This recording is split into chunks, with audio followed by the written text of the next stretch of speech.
it would be goal to go on the 1 yard line. And I used to smile because there wasn't a soul in the stadium that didn't know what we were going to do. Hey, let's go our best play with our best player. What play you call? What do you think we call? 14 flat. I got to know. Everybody in this place knows. They know.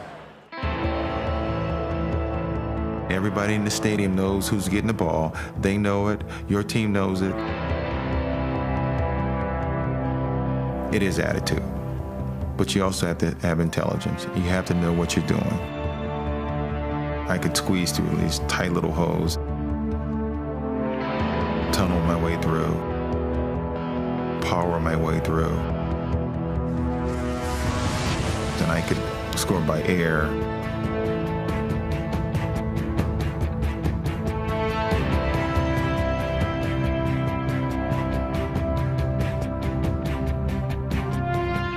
I was going to score, but I always knew where the soft spots were.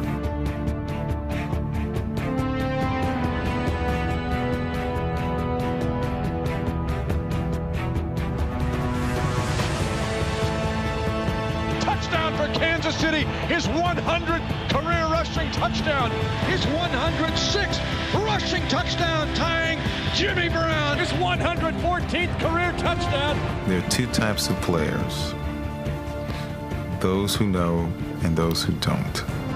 The smartest ones usually play the longest and usually the most successful. Move over Walter Payton.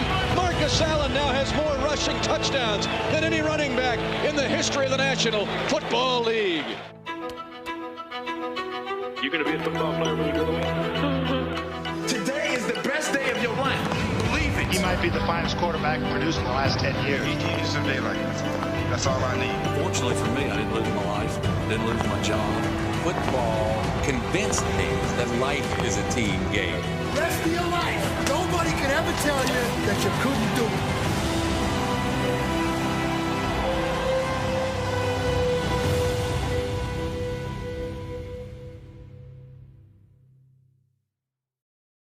I trust that everyone had a great day despite the weather that didn't cooperate. The spirit and the light of everyone here, I think, heated up the afternoon, which is really important to me. You know, I saw my mom and my dad after 54 years in perfect union. I've often said this, I didn't have to look any further than the dining room table for my role model. I always wanted to honor my parents. I always wanted to realize my dream, too. Marcus Allen was a football star for Lincoln High School in San Diego. I was a defensive player. Loved to hit people. One time he made one game, 49 tackles. But they needed a quarterback, and coach wanted him to play quarterback, and he really didn't want to. I went under center as instructed, and I fumbled the ball, I think it was maybe 8 times in a row. And I did it on purpose, and he knew I did it on purpose, and so he kicked me off the team, which was shocking to me because I was the best player on the team, potentially the best player in San Diego. I wanted my father to raise some hell and say, "Are you crazy? Who do you think you are? What do you think you're doing?" And my dad didn't do that at all. He wanted me to go up there and beat up the coach. I said, no. You got to be a team player. Allen returned to the team. His senior season, he played defensive back and also quarterback. Lincoln won the county finals, and he scored all 5 of the team's touchdowns.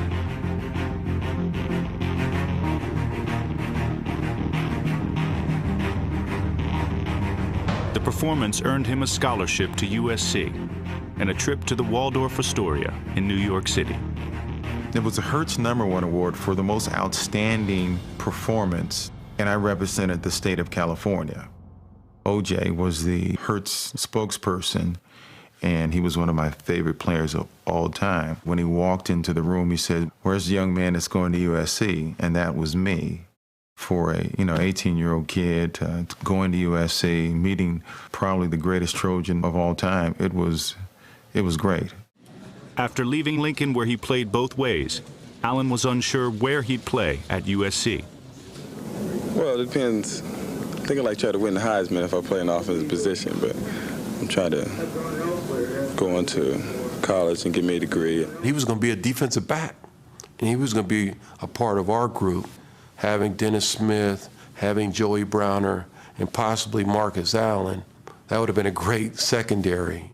But tailback, not defensive back, was the position USC was famous for.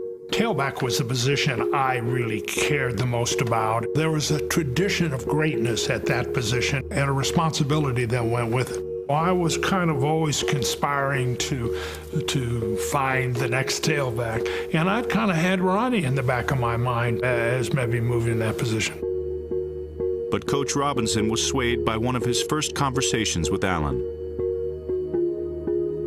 About 3 days into our practice, he was standing in the lobby where we have the Heisman trophies of past players, and he was kind of staring at it. I said, it's going to be hard to win a Heisman playing defensive back, but I always wanted to win one. That was the interesting thing. I made the right decision. I got Marcus on offense and Ronnie on defense.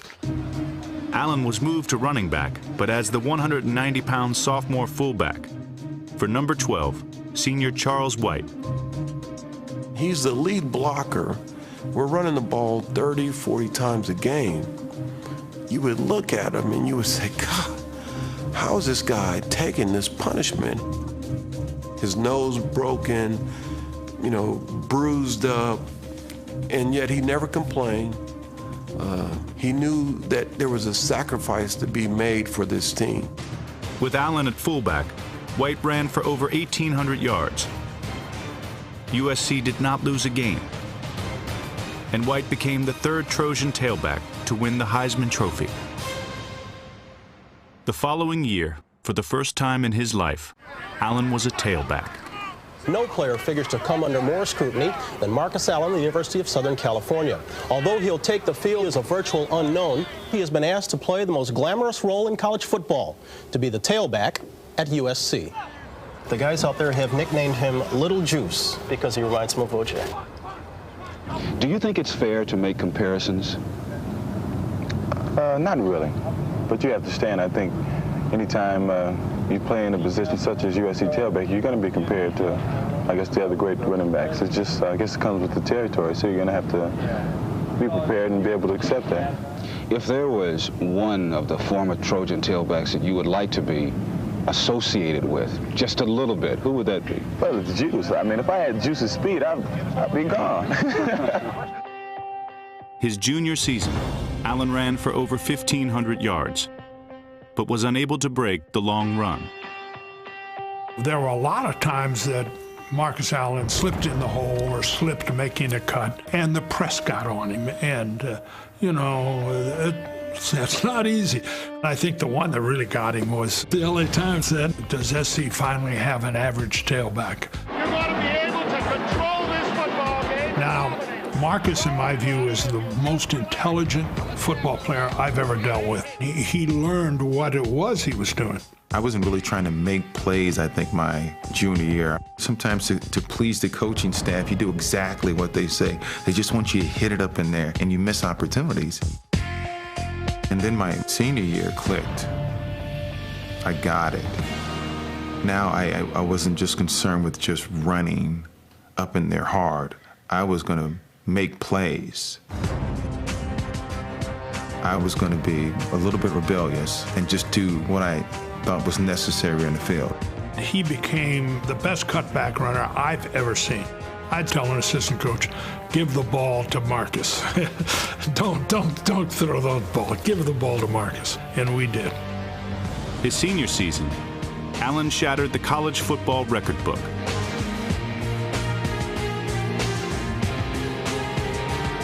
He became the first running back in history to run for over 2,000 yards. The winner of the 1981 Heisman Trophy Award, Marcus Allen of the University of Southern California.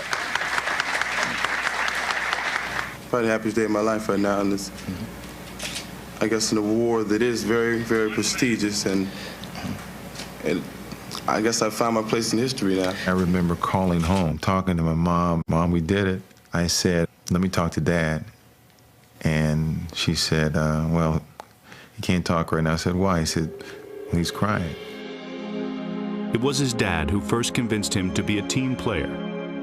It led to Allen accepting a new position in high school, then in college. Both times, he was ultimately rewarded with the highest individual honor he could win. The Oakland Raiders, Oakland's first-round selection, running back, Marcus Allen of USC. I like it. Imagine this. The Raiders were moving down to Los Angeles. I didn't have to go anywhere. Good answer the phone. I mean, how lucky can a guy get? Hello. Yes. Thank you. It's great to be a Raider. It's great to be a Raider. I mean, it was perfect. An Oakland Raider. Who walks into the locker room and you have Art Shell, Gene Upshaw, Cliff Branch, Jim Plunkett, Ted Hendricks. I didn't say one word going into camp. And I was smart enough to know you already got a target on your back because you're the Heisman Trophy winner, you're the #1 draft pick. Don't open your mouth, just go in there and work your tail off. And that way you can get the players to accept you. Marcus Allen's first game as a pro in San Francisco against Ronnie Lott and the defending Super Bowl champion 49ers. I'm going to compete against my brother. And like all of us know, if it's your brother, you want to kill him.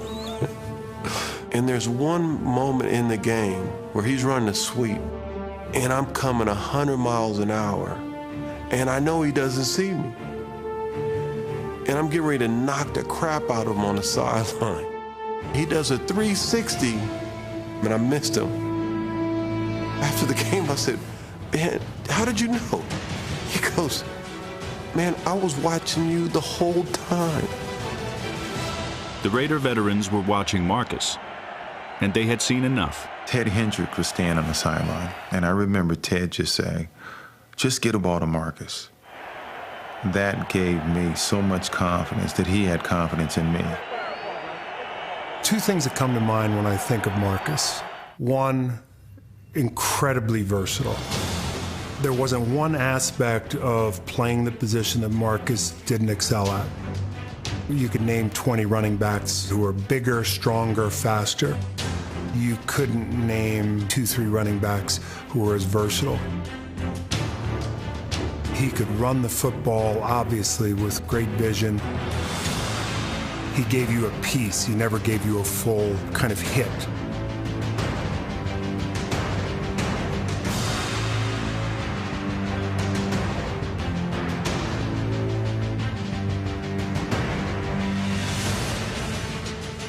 He could throw the football.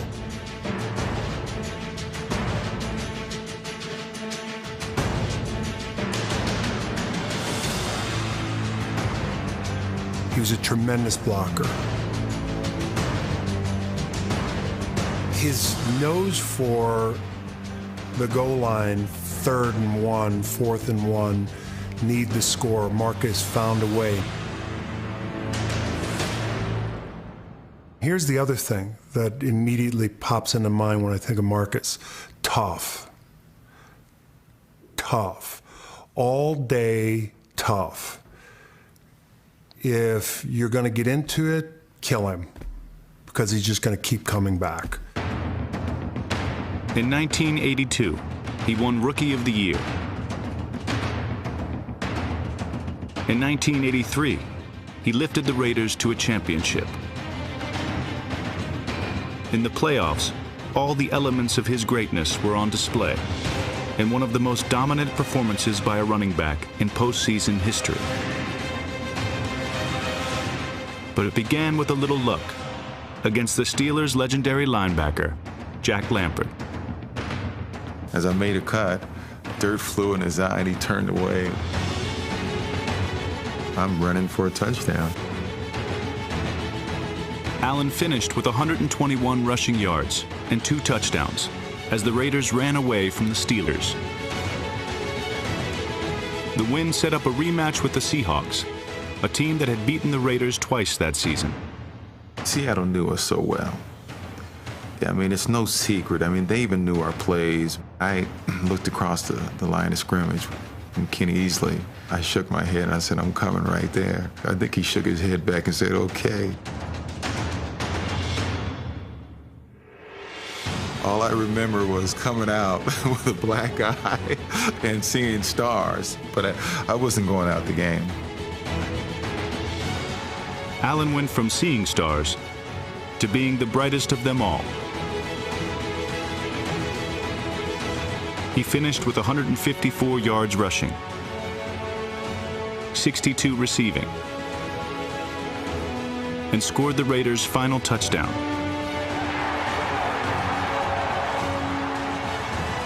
But his greatest performance was still to come.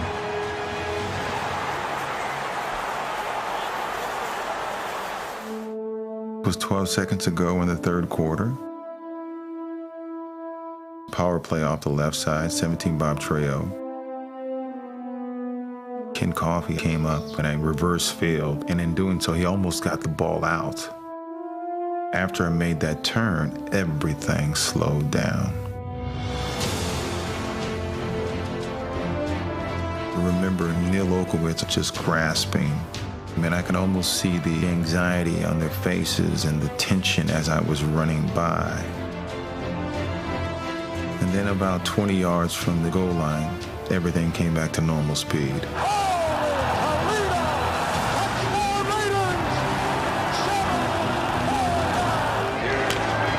Allen.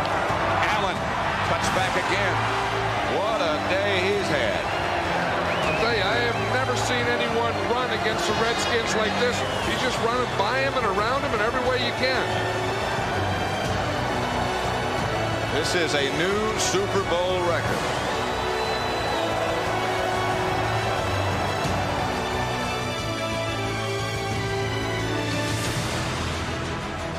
I have already had a call from Moscow. They think that Marcus Allen is a new secret weapon, and they insist that we dismantle him. Allen was on top of the world and the king of Los Angeles, but it wouldn't last.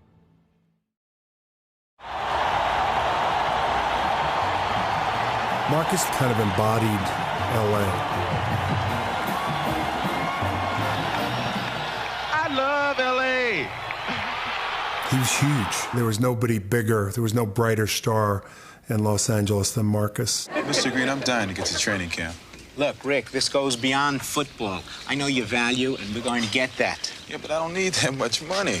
Let me tell you how much money you really need, okay? Marcus was kind of cool, you know, without trying, which really cool guys are pretty good at. Marcus was real good at it. A great-looking guy, a tremendous football player, very personable, extremely articulate. I mean, he was the kind of guy that you'd gravitate toward. Yet, when the Raiders drafted Marcus Allen, critics wondered what the attraction was.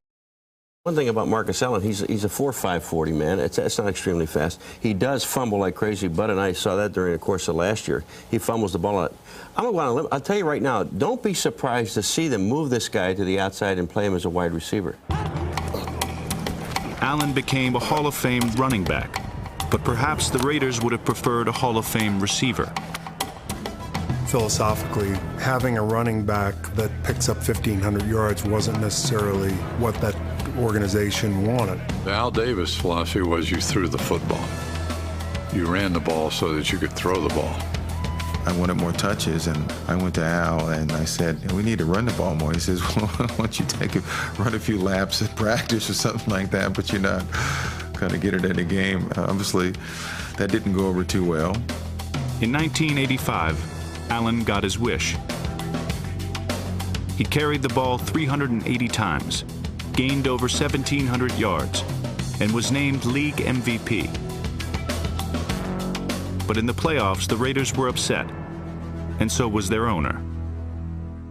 I can recall talking with Al about Marcus, and he felt at some point that Marcus was getting bigger than the Raiders, and he had a hard time with that because it was always about the Raiders.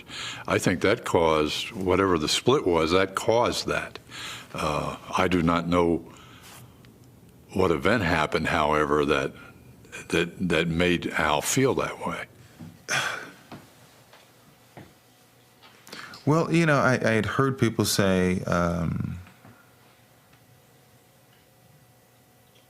that I started getting referred to as Marcus and the Raiders, but it was never by me. Whatever I did, I always tried to downplay the things that I accomplished. I thought I was ready to play, and I think I was capable of doing the job. All I wanted to do was be great, and when you do great things, you get attention. I didn't have anything to do with the amount of attention I got.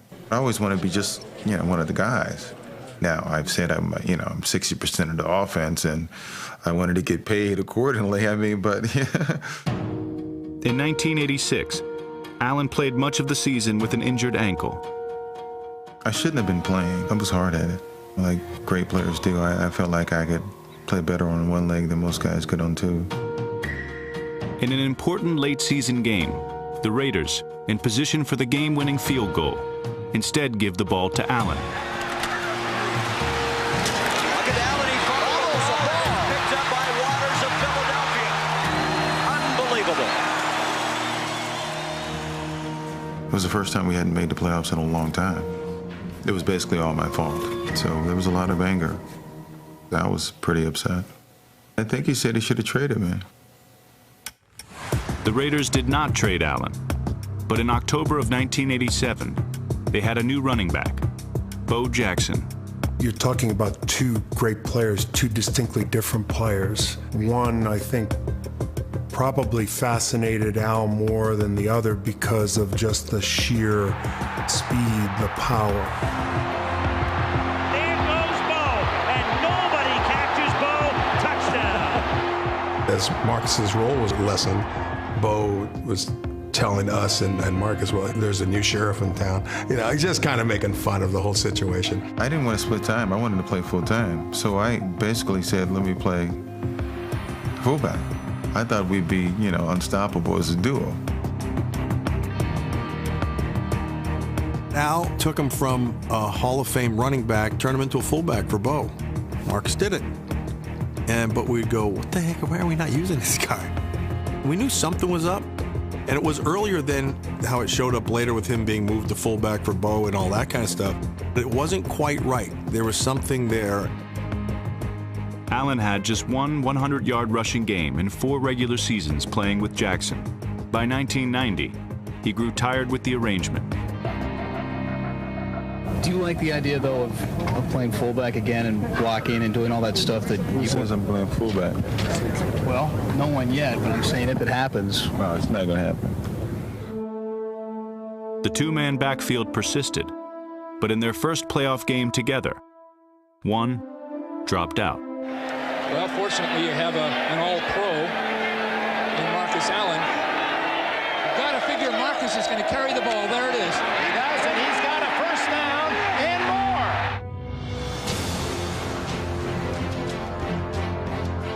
Allen had his best day in 5 years. The Raiders won their first playoff game since Super Bowl 18. Now look at this guy's balance. What a clutch player. Of all the people in football, he's the guy you'd like to see with the ball and to finish somebody off. Yeah, I'm down here with a guy that was back to his old Heisman form today. This is particularly gratifying after the tough time you had early in the year. All the speculation that you might get traded. Here we are in what amounts to nearly a championship game, and your team needed you, and you were able to go out and get 140 yards. Well, no question about it, but to be honest with you, I didn't think I was going to get traded. Jackson never played football again, but for the next 2 years, instead of playing Allen, the Raiders tried to find his replacement. At the end of each league season since 1967, Raider players vote for their teammate who best exemplifies the pride, poise, and spirit of the Raiders. The 1988 Raider Commitment to Excellence Award is awarded to the only player in Raider history to have won this honor from his teammates 4 times, running back Marcus Allen. As his Raider career progressed, Marcus Allen continued to win praise from his teammates, yet lose playing time from his coaches. In 1989, he returned from injury to face the Cardinals. And the meeting room, you know, Tuesday night and Wednesday night, Thursday night and Friday night and Saturday night, we talked about it. Some people still down on him. He's just coming back from an injury. He's not fresh. He's not ready. We don't need to play him. But then we got in the game, it's late in the game, and we were down by 5, and the ball's on the 4-yard line. I forgot what happened in that meeting room. I just knew we had to get this thing in the end zone, and my mindset was, hey, I'm putting him in. Tom Walsh was the offensive coordinator. He said, what is he doing in the game? You know Al doesn't want him in the game. You know Al doesn't like him. I had the headset on, and I was on the sideline, and not to get yelled at and screamed at and fussed at, I took my headset off. Marcus Allen is in there. He has the ball. Touchdown! I got a little slap on the face saying, hey, we wasn't supposed to do that. I thought we wasn't going to put him in. But good thing we did. We won the game. I do remember going back to the locker room, and Al gave me a dirty look,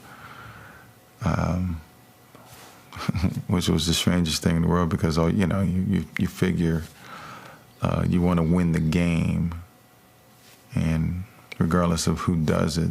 But it was just another awkward situation. The animosity was pretty thick around there. Those guys battle, and again, those guys, I'm speaking Marcus in the front office, those guys' battles was bigger than us.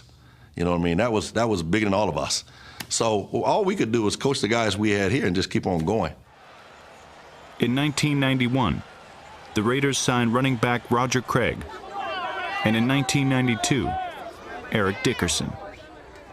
I don't think there's been any great running back in the league that has ever had to share the position with that many great running backs. There was a time that I came into camp fourth string. I'm in the Hall of Fame, by the way, but I came into camp fourth string. I just want you to know that. How did he end up falling from 1 to 4? Well, that came from the top. Now, you know, well, Terry, who's the top? Well, I ain't going to tell you who's the top, but that came from the top. When that was going on, Marcus Allen arranged to come into the weight room like 4 o'clock in the morning, do his 3-hour work so that he would be out of there by 7 before anybody else came in there. The night before games, we would talk, and he would tell me, you know, I probably won't get any playing time.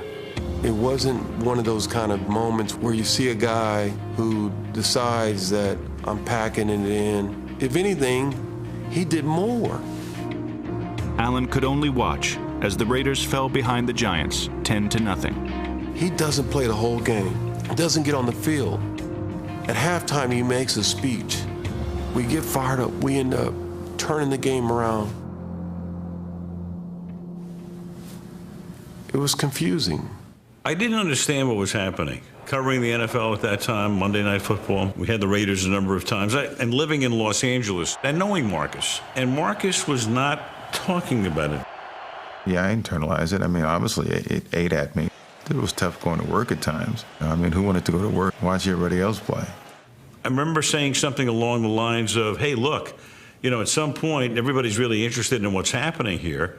And you guys are on Monday night, you know, 3 times a year. So if you ever want to say what you have to say, we have the platform for that, the best platform. How would you right now characterize the relationship with Al Davis? Well, I guess it's acrimonious at best. I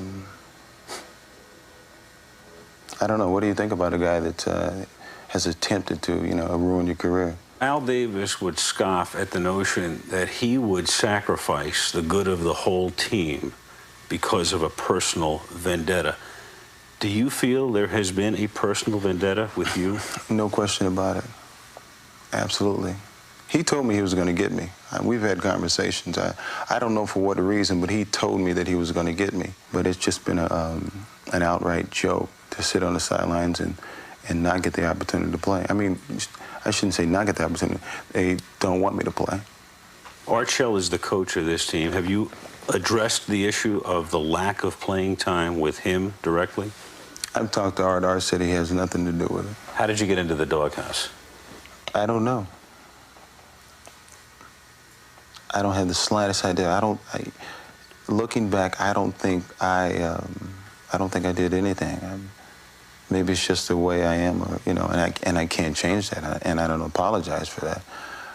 Maybe that offended him. I don't know. Maybe it rubbed him the wrong way. I just can't fathom, what had happened. Told Al Davis what Marcus had said. He said the statements are, and he said it with a laugh, he said they're totally fraudulent. He's reported late for the last 5 years. He's been hurt. Maybe he doesn't like the competition, talking about bringing in people like Dickerson and Craig, and before that, Bo Jackson. It was explosive. It was memorable, but it was something that people had to hear about because they didn't know. They didn't know what in the world was going on. And ironically, even after that interview had aired, people were still trying to figure out, now what happened between those guys? I still don't know. I never quite understood what made things go bad. To me, the whole thing was a waste of great talent and energy. If you don't like me, let me go. And I never understood that. Let me go play football someplace else. Now, if you love power, I can understand why you keep me there. I think of what could have been the perfect marriage in Los Angeles with the Raiders, and just didn't turn out to be. And it was a shame. As a teammate, I certainly made my feelings pretty clear publicly what I thought about Marcus. Great player, great teammate. Was puzzled by all of that. Maybe I'll give you one person, Al Davis, that didn't really like Marcus. I can't tell you two people that didn't love Marcus Allen. In the season finale, the 6-9 Raiders trailed the defending Super Bowl champion Washington Redskins by 6 with less than 2 minutes left. Benched most of the game, Allen gained 25 yards on the final drive, and the Raiders won in the closing seconds.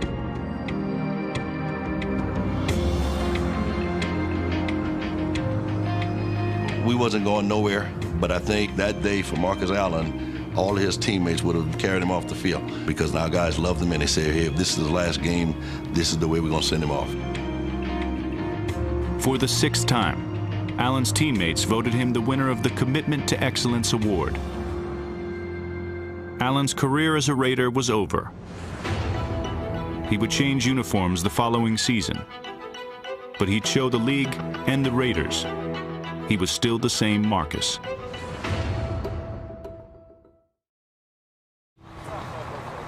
After 11 seasons with the Raiders, Marcus Allen went in search of a new team.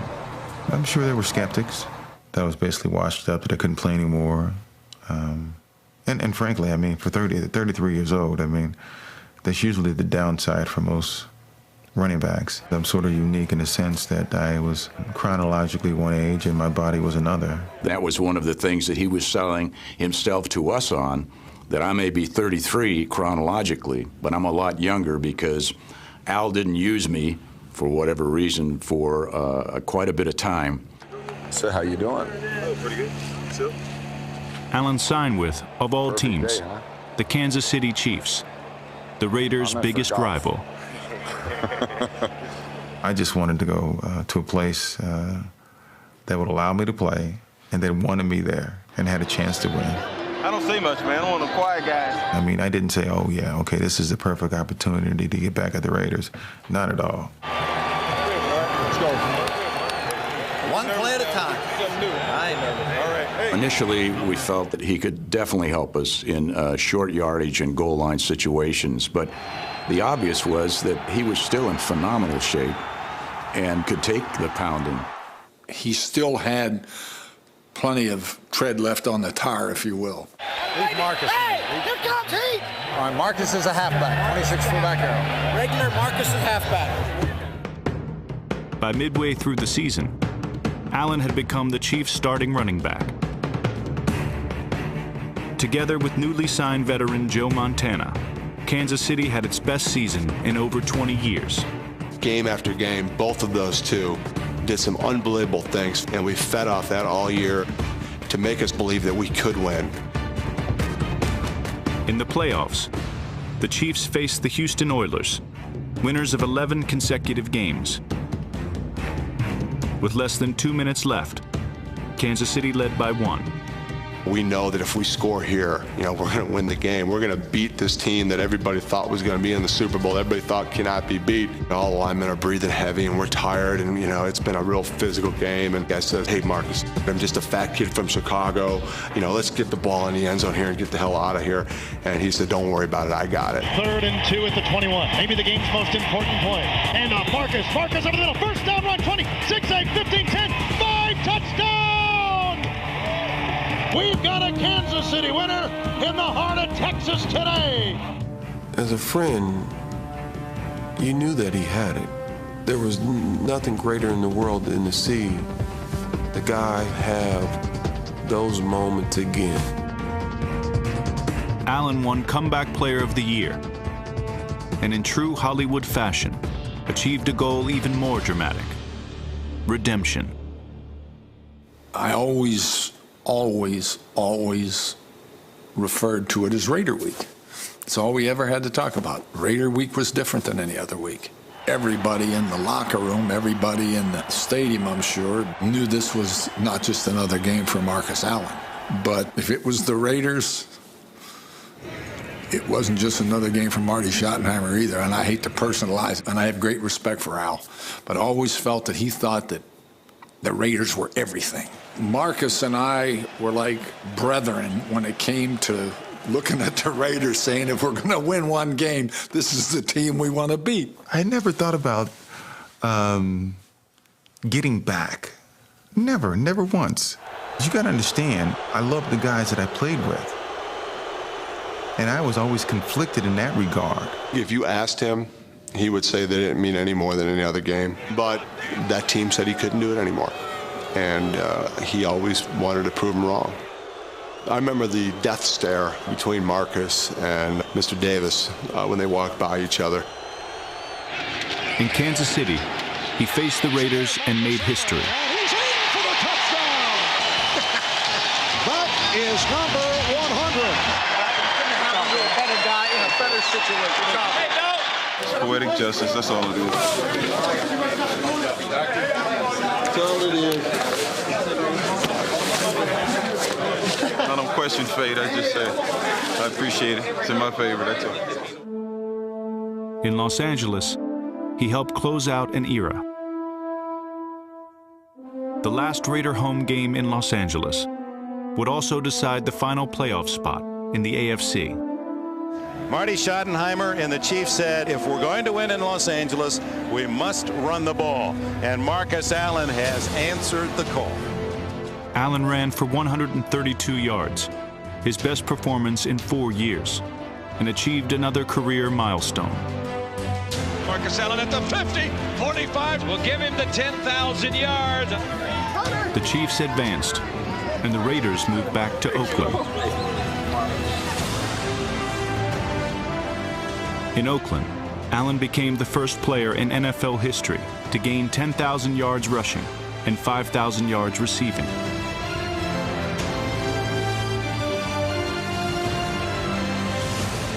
In his 5 years with the Chiefs, Allen played the Raiders 10 times and won all but one.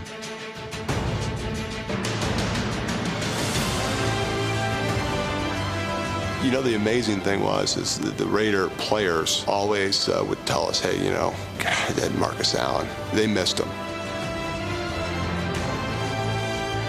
90% of the guys wished that Marcus Allen was still on their team. 90% of the guys thought that Marcus Allen was the difference in those games. He was the most instinctive, natural player that I've ever been around. I mean, you feel like you were stealing money getting paid to coach this guy. I mean, he just did it. After 16 seasons, Allen retired from the game with the most touchdowns by a running back in NFL history. Throughout his life, Marcus Allen was never too far from his father, Harold. My dad always wanted to be the father that he didn't have. My father was always present in every aspect of my life. I still can't figure this out. For 11 years, he played for the Raiders. I was the only father in that locker room after every game. When it came time for the Hall of Fame and Allen needed a presenter, there was one obvious choice: He said, I want the world to know that I got a daddy. You going to present me? I said, okay, thank you. Of the many in attendance for Allen's induction, one was Raiders owner Al Davis. We tried to shake hands early on, and he didn't want to. I wasn't going to let anything become larger than my parents or my family enjoying that moment of my induction.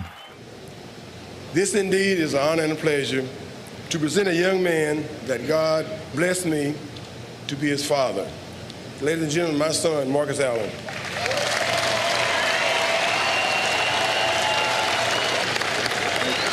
So when I come back and I had to pass by Al Davis, and when I got almost to him, he jumped up and he said, congratulations, kid, put his hand out.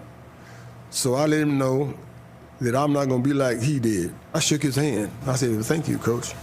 And he smiled and sat back down. To the Los Angeles Raiders, I'd like to thank Mr. Al Davis for drafting me, Mr. Ron Wolf. It's interesting. People will come up to me with some sort of Raider item, and they say, well, I know you hate the Raiders. And I say, I don't hate the Raiders. I don't hate the helmet. I don't hate the colors. I don't hate anybody. I didn't even hate Al. You know, we had a disagreement, and life is too short to dwell on it, and you move on.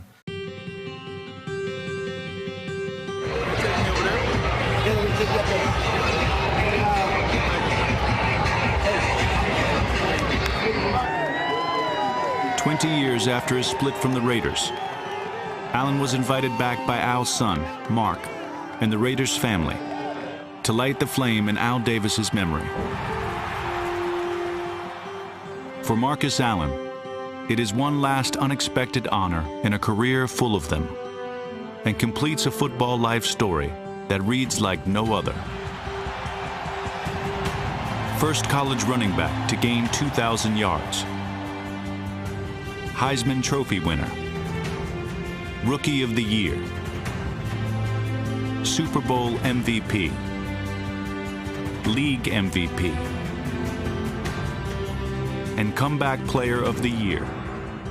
His final NFL numbers: 12,243 rushing yards, 5,411 receiving, and 144 touchdowns.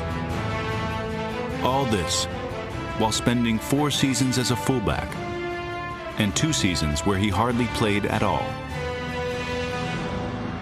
I spent 25 seasons with the Raiders.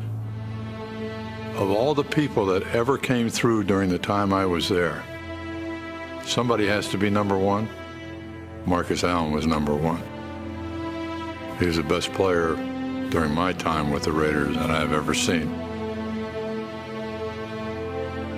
In the 5 years we had him, there was no evidence of any deterioration of his level of performance. Whatever he did, he made it look easy. If God put one person on this earth to be a professional football player, it would have been Marcus Allen. But keep projecting me the greatest of all time. I may have been the most knowledgeable. I had the luxury of playing quarterback. I played defense. And then playing fullback. And playing tailback. I knew everything about what each player was doing. The game is really a simple game if you know what you're doing.